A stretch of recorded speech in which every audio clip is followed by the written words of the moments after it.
नमस्कार साथियों, स्वागत है आप सभी का। आज का टॉपिक है पॉलिटी से संबंधित टॉपिक है मौलिक कर्तव्य। यह टॉपिक एग्जाम की दृष्टि से वेरी इंपॉर्टेंट है। हर एग्जाम में यहाँ से क्वेश्चन अवश्य पूछा जाता है और इस टॉपिक को ट्रिक से आसानी से याद करेंगे। शुरू करने से पहले कुछ बेसिक बातें जान लेते हैं मौलिक कर्तव्य के बारे में। पहला क्वेश्चन तो ये होता है कि मौलिक कर्तव्य मूल संविधान में थे क्या? तो आपका आंसर होगा नहीं। तो फिर कब जोड़े गए? तो मौलिक कर्तव्य 42वां संविधान संशोधन 1976 के तहत संविधान के भाग 4 क और अनुच्छेद 51 क के तहत 10 मौलिक कर्तव्य जोड़े गए। अगला क्वेश्चन होता है कि वर्तमान में मौलिक कर्तव्य कितने हैं? तो वर्तमान में मौलिक कर्तव्य हैं 11। 11वां मौलिक कर्तव्य कौन सा है और कब जोड़ा गया?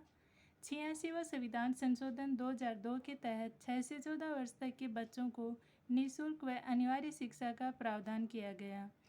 फिर अगला क्वेश्चन आता है कि सरदार स्वर्ण सिंह समिति के तहत कितने मौलिक कर्तव्यों को जोड़ने की सिफारिश की गई? तो आपका आंसर होगा 8 मौलिक कर्तव्य। फिर यही क्वेश्चन पूछा जाता है कि सरदार स्वर्ण सिंह समिति के तहत कितने मौलिक कर्तव्यों को जोड़ा गया? तो आपका आंसर होगा एक भी नहीं। सिफारिश की गई थी, जोड़े नहीं गए थे। याद रखना है, सिफारिश की गई थी और जोड़े नहीं गए थे। अगला क्वेश्चन है मौलिक कर्तव्य किस देश के संविधान से ग्रहण किए गए हैं? तो मौलिक कर्तव्य किस देश के संविधान से? सोवियत संघ रूस के संविधान से ग्रहण किए गए हैं। शुरू करते हैं अब ये टॉपिक। मौलिक कर्तव्य भाग 4 क और अनुच्छेद 51 क। इस टॉपिक को ट्रिक से याद करेंगे और ट्रिक से क्रम से भी याद होगा और आप इसे ये क्वेश्चन भी सही कर सकते हो कि कई बार पूछा जाता है कि गए वाले मौलिक कर्तव्य में क्या लिखा गया है या फिर घ में क्या लिखा गया है, या फिर 4 मौलिक कर्तव्य दिए जाते हैं और इनका क्रम पूछा जाता है। तो आपको सिर्फ 11 शब्द याद रखने हैं और 11 शब्द याद करके आप क्वेश्चन यहाँ से सही कर सकते हो, चाहे क्वेश्चन कैसा भी आए। तो शुरू करते हैं। कैसे हो जाएगा ए और ए से होगा एंथम। एंथम का अर्थ होगा राष्ट्रगान। तो इसे आप याद करोगे राष्ट्रगान। एक शब्द याद रखना आपको, राष्ट्रगान। फिर बी से हो जाएगा बापू। बापू यानी राष्ट्रपिता महात्मा गांधी और इसे याद रखोगे आप राष्ट्रीय आंदोलन। तो आप यहाँ से ये शब्द याद रखोगे राष्ट्रीय आंदोलन। फिर सी से हो जाएगा कन्फर्म सॉवरेंटी और इसका अर्थ होता है संप्रभुता बनाए रखना। क्या होता है? संप्रभुता बनाए रखना और इसका अर्थ होगा भारत की संप्रभुता। इसका क्या अर्थ होगा? भारत की संप्रभुता। ठीक है। फिर अगला है डी। डी से होगा डिफेंस और इसका अर्थ होगा देश की रक्षा। तो आपको यहाँ याद रखना है देश की रक्षा करें, यह शब्द याद रखना है। फिर अड़े वाला होगा ई। इससे हो जाएगा इक्वलिटी और इसे याद रखोगे आप समानता। इक्वलिटी से क्या याद रखना है?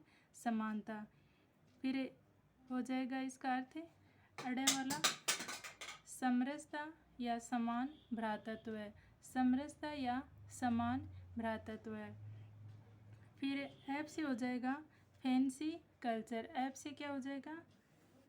एफ से होगा फैंसी कल्चर और इसका अर्थ होगा सामाजिक संस्कृति।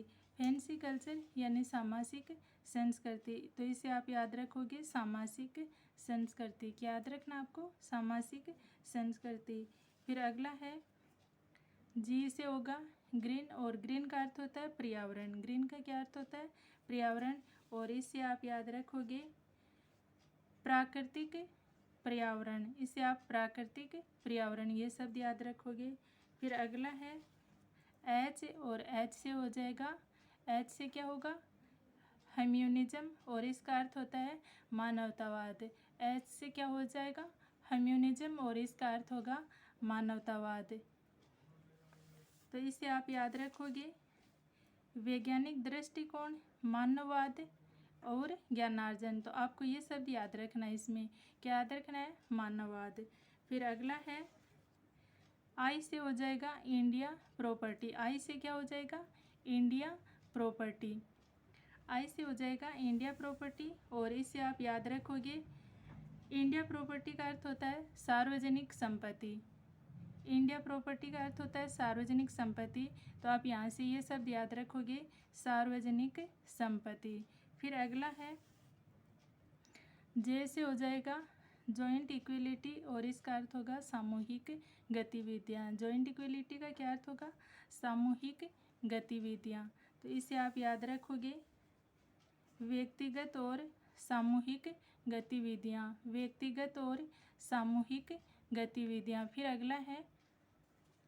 अगला हो जाएगा के, और के से होगा नॉलेज, और इससे हो जाएगा 6 से 14 वर्ष तक के बच्चों को अनिवार्य शिक्षा। 6 से 14 वर्ष तक के बच्चों को अनिवार्य शिक्षा। तय में हो जाएगा 6 से 14 वर्ष तक के बच्चों को अनिवार्य शिक्षा। थैंक यू दोस्तों, ये था आज का टॉपिक। और यहाँ से एग्जाम में क्वेश्चन अवश्य पूछा जाता है। क्वेश्चन यहाँ से डायरेक्ट पूछा जाता है। ये क्वेश्चन भी पूछा गया, वन, झील, नदी और वन्य जीव, यहाँ से इनका क्रम पूछा गया IAS 2021 में। फिर अभी ये सेकंड ग्रेड में पूछा गया था, पंथ, भाषा, प्रदेश या वर्ग, ये क्रम से पूछा जाता है। इनका क्रम पूछा गया था, पंथ, भाषा और प्रदेश से। तो यहाँ से कई बार क्वेश्चन डायरेक्ट पूछा जाता है। और ये क्वेश्चन तो 6 से 14 वर्ष तक के बच्चों को शिक्षा का अधिकार, ये क्वेश्चन तो कई बार पूछा जा चुका है एग्ज़ाम में। थैंक यू दोस्तों, फिर मिलते हैं ऐसे किसी नए टॉपिक के साथ में।